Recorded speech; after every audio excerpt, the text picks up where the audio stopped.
Selamat pagi semuanya. Perkenalkan, nama saya Marcelina Nancy Saraungo.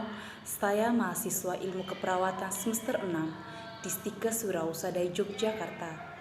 Dan saat ini saya sedang menjalani PKK komplementer. Nah, di sini saya akan menjelaskan mengenai terapi komplementer.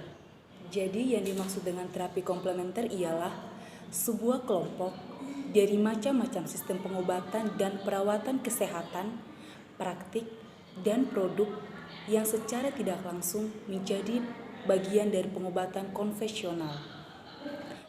Nah, jadi terapi komplementer itu dibagi menjadi beberapa bagian. Nah, di sini saya akan menjelaskan mengenai terapi komplementer bekam. Jadi bekam sendiri ialah metode pengobatan dengan tabung atau gelas yang ditelungkupkan pada permukaan kulit agar menimbulkan bendungan lokal. Jadi bekam ini terdiri dari beberapa bagian. Ada bekam kering, bekam basah, bekam api, bekam tarik, dan bekam luncur. Jadi bekam kering itu sendiri yaitu penghisapan permukaan kulit dan memijat tempat sekitar tanpa mengeluarkan darah. Sedangkan bekam api yaitu proses pembekaman dengan bantuan api sebagai media pembuat ruang hampa, udara, dan gelas vakum. Nah, sedangkan bekam basah ialah proses pembekaman dengan melakukan sayatan untuk mengeluarkan darah yang ada di kapiler epidermis dan mengeluarkan patogen yang berada di luar tubuh, seperti angin, panas, api, serta darah statis. Sedangkan bekam luncur ialah bekam dengan mengkop bagian tubuh yang lain. Dan bekam tarik ialah teknik bekam ini dilakukan secara ditarik-tarik, yang dimana dilakukan bekam, lalu kemudian beberapa menit ditarik dan ditempelkan lagi hingga kulit dibekam menjadi merah.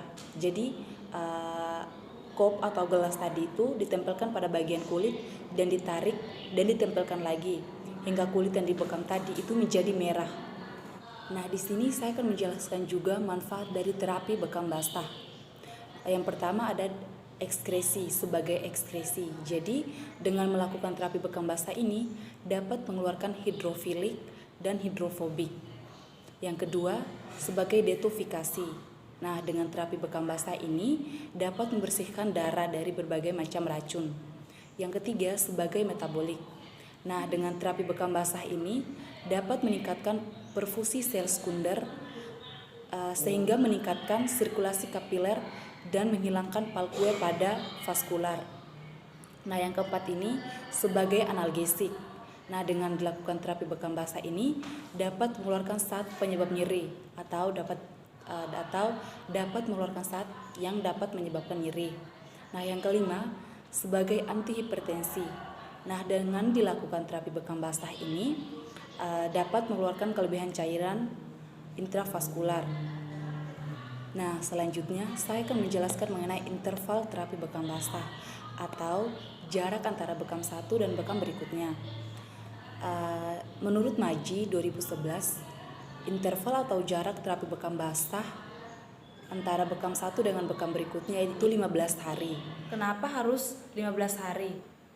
Karena sumsum tulang belakang membutuhkan waktu sekitar 15 hari untuk membentuk sel darah yang baru. Nah, selanjutnya saya akan menjelaskan titik-titik bekam.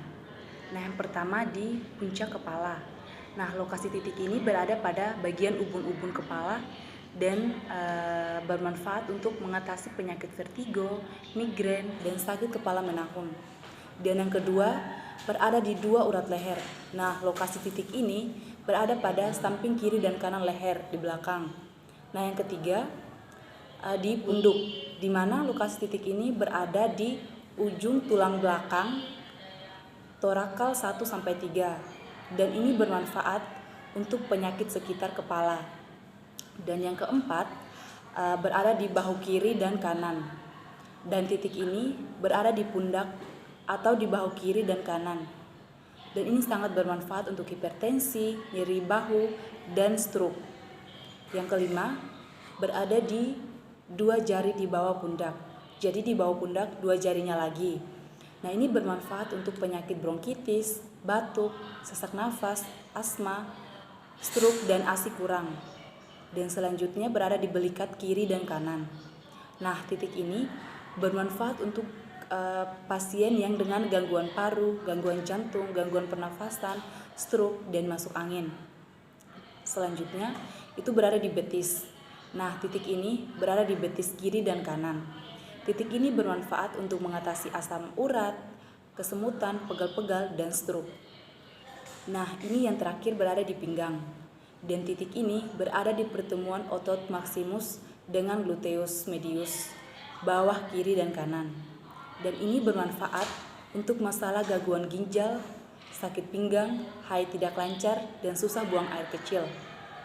Nah, itu tadi sedikit pengenalan mengenai terapi komplementer dan lebih spesifik ke terapi komplementer bekam basah. Jadi, dengan melakukan terapi bekam basah tadi sangat bermanfaat untuk kesehatan kita. Dan dengan terapi komplementer tadi juga bisa menjadi salah satu pilihan pengobatan alternatif kita. Dan karena terapi komplementer ini juga sudah ada penelitiannya dan sudah sangat banyak penelitiannya. Nah, jadi buat kalian di luar sana yang sedang mencari, sedang membutuhkan terapi alternatif selain pengobatan medis, terapi komplementer ini bisa menjadi salah satu alternatif pilihan kalian.